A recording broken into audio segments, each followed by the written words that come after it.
उस्ताद के पास जब मैं पढ़ने गया तो मेरे उस्ताद मुझे फरमाने लगे कि बेटे तेरा ज़र्फ बड़ा है और मेरा इल्म छोटा है, तू किसी बड़े आलिम के पास जा। मैंने उस्ताद से कहा कहाँ जाऊं? तो कहने लगे अगर हो सके ना तो बगदाद शरीफ चला जा। इमाम अहमद बिन हम्बल की बारगाह में हाज़िरी दी। वो हदीस के हाफिज हैं। आज भी आप उनकी मुस्लिम इमाम अहमद देखें, जो हदीस का तालिब इल्म होता है उसे मजा आ जाता है पढ़ने पर। क्या बात है इमाम अहमद बिन हम्बल की। उन्होंने अल्लाह ने एजाज दिया कि आज भी मक्के और मदीने में इमाम अहमद बिन हम्बल के मजहब पर फतवा दिया जाता है। वहां के लोग हम्बली कहलाते, इतनी अल्लाह ने उन्हें शान अता फरमाई। कहते हैं मैं निशापुर से निकला जब तो बहरी रास्ते के लिए मैं आने लगा यहाँ। जब जहाज में बैठा ना तो रास्ते में तूफान आ गया। तूफान इस तेजी के साथ आया और इतने दिन जारी रहा कि हमारे जहाज की सिमत ही बदल गई, डायरेक्शन ही बदल गई। गोया जाना इधर था तो जहाज का मुंह इधर हो गया। फरमाते हैं जाके किसी किनारे हम उतरे। ये देखें जो लोग तालिब इल्म जाते थे, फरमाते हैं वहां जाके उतरे। वहां पता चला कि इस जजीरे पे हम उतरे हैं, यहाँ से अगर पैदल जाएंगे तो 7 महीने में बगदाद पहुंचेंगे। और फरमाते हैं कि पैसे भी कोई नहीं, खत्म हो गए। अब मैं वहां से उतरा पत्ते खाता, 1.25 महीना लगा और मैं बगदाद शरीफ पहुंचा। और जब पूरी जद्दोजहद करके वहां पहुंच गया ना तो पता चला कि इमाम अहमद बिन हम्बल का तो मदरसा ही बंद हो गया। उनके तो जुमा पढ़ाने पे पाबंदी लग गई है। वक्त का बादशाह नाराज हो गया। उसका मतलब है वो भी सियासी बातें करते होंगे। नाराज हो गया, उसे पकड़ के आपको जेल में डाल दिया। तो इमाम साहब तो पढ़ाते ही नहीं। फरमाते मैं अब तलाश करने लगा कि मुझे पता चले इमाम साहब कहाँ कैद हैं। बताया गया कि उनको उनके घर को जेल, सब जेल करार दे के नजर बंद कर दिया गया और घर के चारों कोने में पुलिस खड़ी है। इमाम अहमद बिन हम्बल रहमतुल्लाह ताला अलैह के वो शागिर्द शाह बकीउद्दीन साहब फरमाते हैं कि मैं जब वहां पहुंच गया, वहां पहुंच करके मैंने लोगों से कहा कि तुम ना करीब ना जाना, बस मुझे बता देना कि इमाम साहब का घर कहाँ है। तो कहते हैं एक शख्स ने मुझे कहा कि मैं उंगली का इशारा नहीं करूंगा, आंख का इशारा करूंगा, क्योंकि हालात बड़े खराब हैं।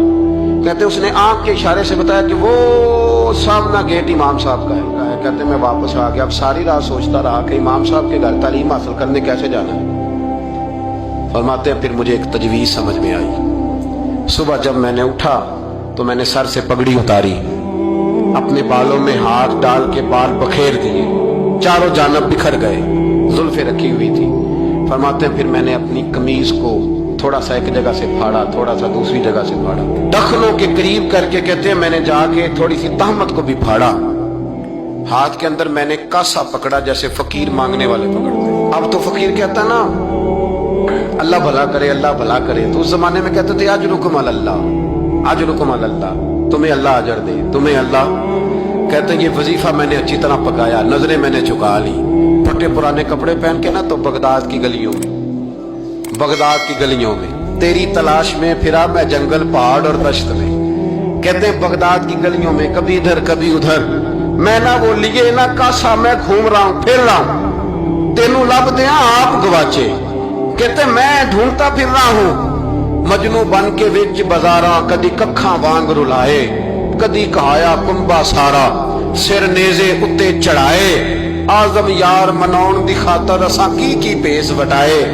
फरमाते हैं कि वो कासा लिए तो मैं निकला, सिपाही खड़े थे, उनसे भी मैंने कहा अजरुकुम अल्लाह। कहते एक एक दिनार उन्होंने भी मेरे कासे में डाला। फिर इमाम अहमद बिन हम्बल का दरवाजा आया तो मैंने दरवाजे पे खड़े होकर अजरुकुम अल्लाह, अजरुकुम अल्लाह, अजरुकुम अल्लाह। कहते मेरा जोश ही बदल गया। इमाम साहब ने झट से दरवाजा खोला, खूबसूरत इमामा और खूबसूरत चेहरा।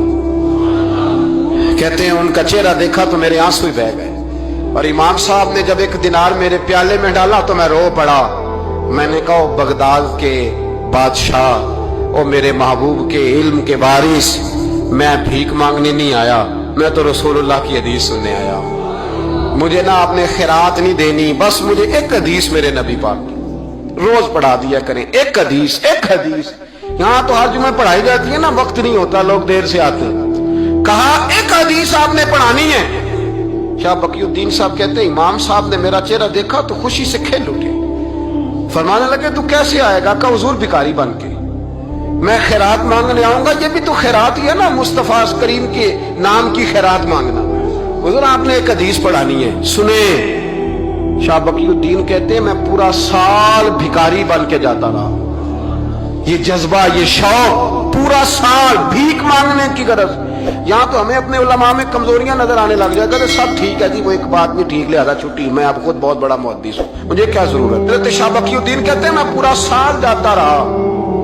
इमाम अहमद बिन हंबल मुझे फरमाते यार मैं भी सोचता था कि कहीं मेरे इल्म को जांगी ना लग जाए। देखो अल्लाह ने फजल किया है, मुझे एक तालिब इल्म अता फरमा दिया है। फरमाते हैं पूरा साल मैं जब उनके दरवाजे पे जाता तो एक धेला भी डाल देते और मुस्तफ़ा की एक हदीस भी सुना देते। और फरमाते हैं दुनिया सारी पढ़ती है पर हमारे पढ़ने का उस्ताद अंदाज ये था कि उस्ताद पहले इमामा बांधते, जुब्बा पहनते, और उस कैद में नजरबंदी के आलम में जब वो नबी पाक की हदीसें सुनाते तो उनकी आंखें आंसुओं से भर जाती, वो रोते हुए तड़पते हुए हदीस सुनाते, और मैं भी उसी दर्द से वो बात वसूल करता। फरमाते साल गुजर गया, हुक्मरान मर गया, फौत हो गया, नया बादशाह आया, उसने खुद इमाम अहमद बिन हंबल को बड़ा मदरसा बना के दिया।